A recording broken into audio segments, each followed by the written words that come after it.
so we'll go a little bit longer with this. ACC and Big 12 presidents voted Wednesday to authorize their commissioners to adopt the new college football framework. Big step in college football commissioners finalizing a deal on new revenue model, playoff format concepts, and meetings the next few days. Also, on top of that, as for the playoff format, only protections are expected to be approved, including one automatic qualifier for each of the Power Four leagues and the best G5. A formalized model expected later, but a 5+9 gaining traction as talks move away from leagues earning multiple AQs, automatic qualifiers each. And that appears as if they gave Yormark and Phillips the approval because they may have gained something here over the last 2 or 3 weeks with how this thing is going to be set up. Well, look, I think that, hey, we're going to give automatic qualifiers regardless of how you've earned this, puts you backwards in what people are mad about with the playoffs. So that socializing that we talked about with Ross the other day, actually, and look, it worked for Wendy's when they threw out like, hey, we're going to do surge pricing for burgers, and the world goes to FUR, and they're like, yeah, you're right, we're not going to do that. Yeah. So this is the best, I think, possible scenario in a 14-team playoff is the 5+9, because when you start talking about 3 and 2 and 2 and 2 and 1 and 1 and 1 and 1 and all these automatic qualifiers, it's no longer a playoff, it's an invitational. This is the best way we probably could have gotten this done. And yeah, I think, I'm gonna claim victory for the college football internet today, at least on this regard of the automatic qualifiers not being a thing. Yeah, this is not a great piece of news for your leagues are going to die, and us who just happen to be fans of certain schools are superior than you, and you don't belong in college football anymore. Those hacks that try to kind of spout that's just sort of venom for no real reason. This preempts that for at least a little while. I mean, it does, because you're at least running this through the next few years. Now, it doesn't guarantee anything, past the 2028, because there is a look-in provision that Brett Yormark was partially responsible for. That, based on what I've been able to read through the article so far, would be a part of this. So it runs through 2031, but there is that look-in provision in 2028 that Brett Yormark and perhaps others suggested. So if there is conference realignment, which this doesn't prevent that, to be very clear, this doesn't prevent that, but this does prevent the idea of there's a Super 2 playoff starting in 2026.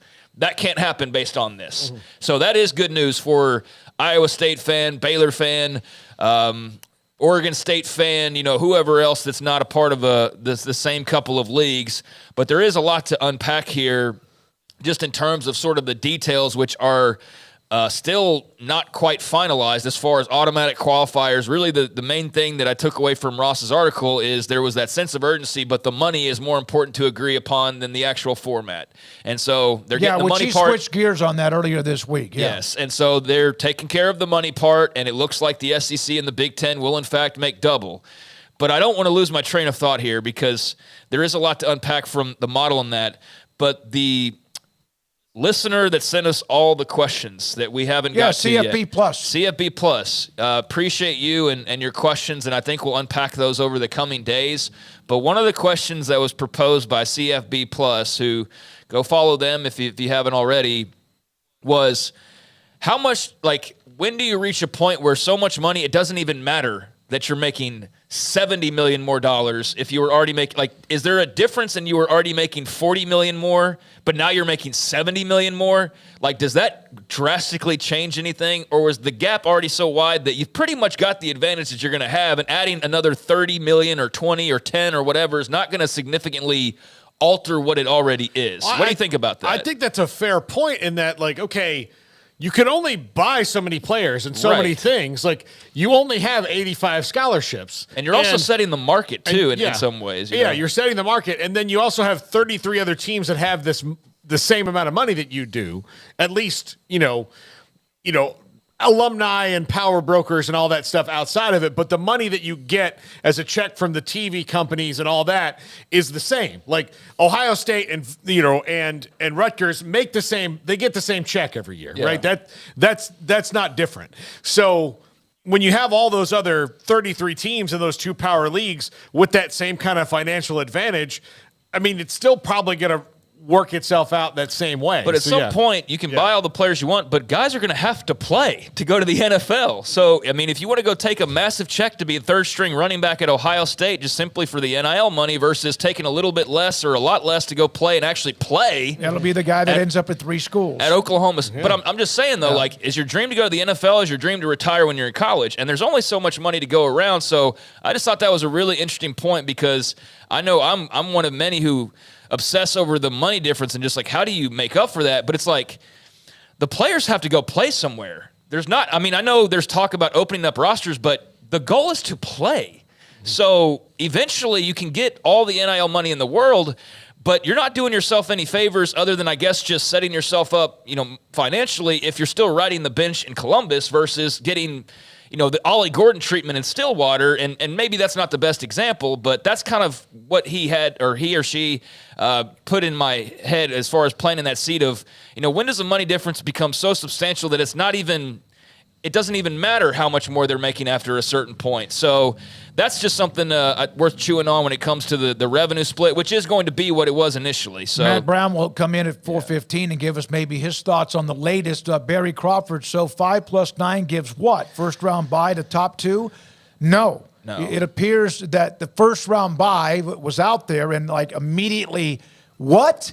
That's gone. How they're going to work everything else other than the 5 conference champions getting in, as far as the highest ranked group of 5, and then the 4 automatic qualifier champions. Those are the 5, and everything else, they'll sort that out. The 5 + 9 14-team model that Ross is referring to in the article is explained like this, and this is what he also says is gaining traction. And I think when Ross says that, we all know that that's obviously what they're scuttling, or the scuttlebutt is about, and what people are talking about. So the 5 + 9 model is it's the 5 + 7, but 2 more at-larges. That's what that model is. So the model would, he says, presumably grant auto burst to the 5 highest ranked conference champions. So those would be your automatics. And then beyond that, you would have, I guess, the 2 more at-large spots on top of the other previous at-large spots. So it's 5 + 7, and just 2 more at-larges is what that ultimately would be. But I think the qualifier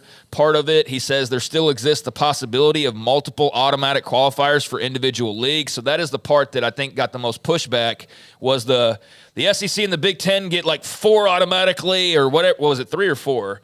And then 3, yeah. Yeah, they get 3, and then they were going to get a first round bye. Yeah. And then also on top of that, get 2 other teams automatically before the season even began. Yeah. So there's been pushback on that. So 5 + 9 is just, again, 5 + 7, but 2 more at-larges added to the mix.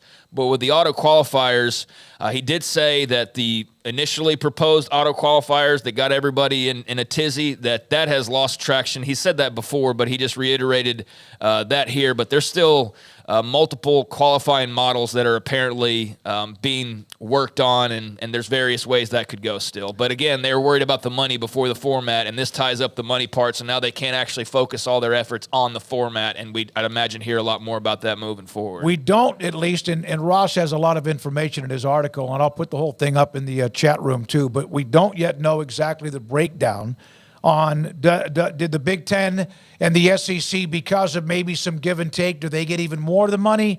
All that remains to be seen. But at least the Big 12 presidents and the ACC presidents have given their commissioners the permission to move forward with what's going on with the college football revenue sharing, and also how the 14 teams will be lined up. I cannot imagine that they would have given them the permission, especially knowing how the Big 12 is going to feel about that. And I can't speak for most of the ACC, but I can tell you that there is at least 2 teams that would be, how many automatic qualifiers? My ass. Like that's not going to happen. Right. So I would think that almost a clean sweep between those 2 conferences of, no, we're not going to give them this just so that we can get this and be told that we're lucky to be here. No, I'm honestly hoping that they called the bluff here, and then the cards all got out on the table. Of like, all right, what's your plan here, SEC and Big Ten? Are you guys going to break off? If not, if you are, let's just start talking about that now. Do you want a divorce? If we want a divorce, let's just get lawyers and start the settlement today. And then when that happens, we'll move forward. But let's not pretend like we need each other if we don't. And so this is relatively pretty good news when it comes to the college football playoff.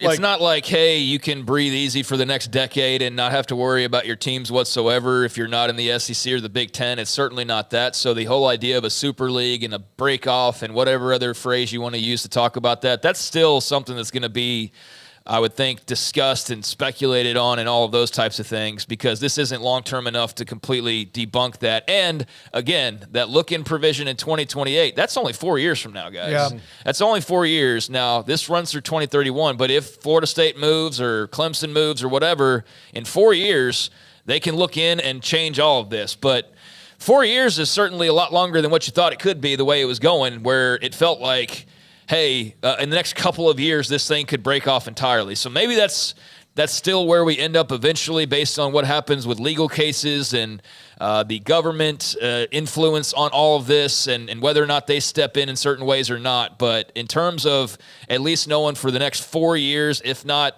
6 years, that everybody who's been a part of the party is still going to be a part of the party to some extent, and in all cases making more money than they were before, that is good news, that you can definitely take away from today. All right. Many of you in the chat room, Kim Coulter saying that this appears it could be less money for the Big 12. No. BU at... Well, they already agreed to the money, right? Or like we thought, like that was part of it we heard. The money is the money that they talked about previously. That money's still more than the Big 12 was making. Yeah, they were going to get that anyway. Everybody's getting an increase to some extent. 3 times in some cases. Yeah, they're not going to close the gap on the Big 10 and the SEC. Like, that part of it, it appears that they got their way. But that's why I talk about the money gap and, like, how much eventually is so much that beyond a certain point, it doesn't matter if you're making $40 million more or you're making $100 million more. That I guess we'll find out over the coming years. But yeah, everybody is in line to make more money. It's just that there is going to be that gap, and how substantial that is, I guess we'll wait and see. So there we are. A lot of people saying, Craig, you speak for the what was this? Craig speaks for the regular dude. I feel like I'm a regular dude. I don't think I'm better than a single person walking this earth, really. So yeah, I appreciate that. That's a great compliment. Thank you. Lorenzo Haynes. What's the revenue from 4 autos to 1? What did they give up? Well, I think, they would only give up because it was a performance-based model. So if you had 4 automatic qualifiers, you were going to get a little bit more money because you'd have more teams in the playoff. But 4 automatic qualifiers per league was never going to happen. Like that one, that seemed to me like you floated out hoping that you're going to get 2. And then I really do think that the other commissioners were like, no, we're not going to give you any. Like, why should we give you any? If you're just going to have most of them anyway, what are you afraid of? Like, you're guarding against this fear of something that's probably only going to happen a few times. It'll be outliers. And I know that that's kind of how we worry about things, in that, we're going to be the one time, the one time that someone gets sucked into a toilet and dies is going to be us. But, it doesn't happen enough for you to live in fear about it. Right. And so because of that, just let it be and see how it works out, because I promise you, in year 1 of the 14-team playoff, the way the SEC is going, they might get more than 4. They've got teams that are young and building to that point. They might get 5. So why even limit yourself? That's the other side of the coin, is why limit yourself? Because if you put automatics on it and you have minimums, and you have to hit those minimums, you'll never hit your maximums. I want to hit a couple parts of this story, though, that I think are going to tie up some of the questions that were being asked. Do that, and then we break for Matt Brown. So no school's revenue will decrease, as the CFP is expected to earn 3 times the amount it did in a 4-team.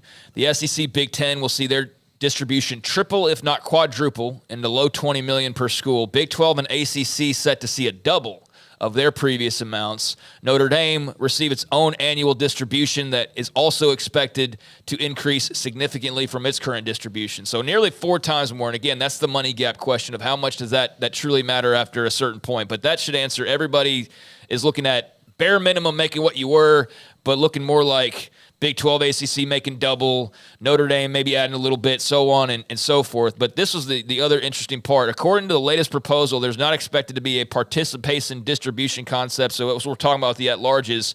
So that's the part that you can still have automatic qualifiers, but there's more of a, like, you have to earn your money versus you're just handed this because you were born into a league, basically. Right. And that's what needed to change. Like, that was the part that I think was ridiculous and that you had to push back on if you were any of the conference commissioners who had a moment to push your points forward. Is like, look, man, y'all are the best, the biggest, most watched, most money. We get all that. But if we are going to have a table, like, at least can we ask that people earn their way and not just, hey, you happen to join this conference in 1890, and so you have a better shot at the playoff than a team who's been better than you for 30 years. And that's where it got to be not merit-based whatsoever and a bit ridiculous. And so I'm glad to see that it appears like there might have been some pushback on that concept to some extent.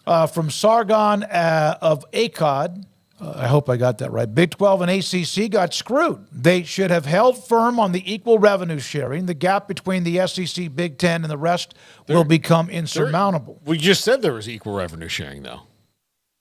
The equal revenue sharing is that, like, the gap on TV money is already insurmountable. They're not getting that. Yeah, we're not talking about the conference TV deals. Yeah. We're talking about the college football playoff money. The $1.3 billion, I think, is the estimation. Well, that's not equal either. The Big Ten and the SEC are making more. Yeah. And the reason being, and I understand the question because I think a lot of people balk at that, is they do have the weight in their corner of the biggest brands, the most powerful brands, the most influence, and all of that. So you're going to have to – they were not going to be on par with the current Big 12 and see eye to eye and say, yeah, Oklahoma State and Texas Tech and TCU, they all deserve the same amount of money as Ohio State, Michigan, Oregon, Washington, et cetera, in a league. So that's just being reasonable and being realistic that you're not on the exact same playing field when it comes to demand, money, all that stuff. So there was going to be a gap, but hopefully that helps explain the concept. And there wasn't any way the Big 12 or the ACC were going to pressure the other two into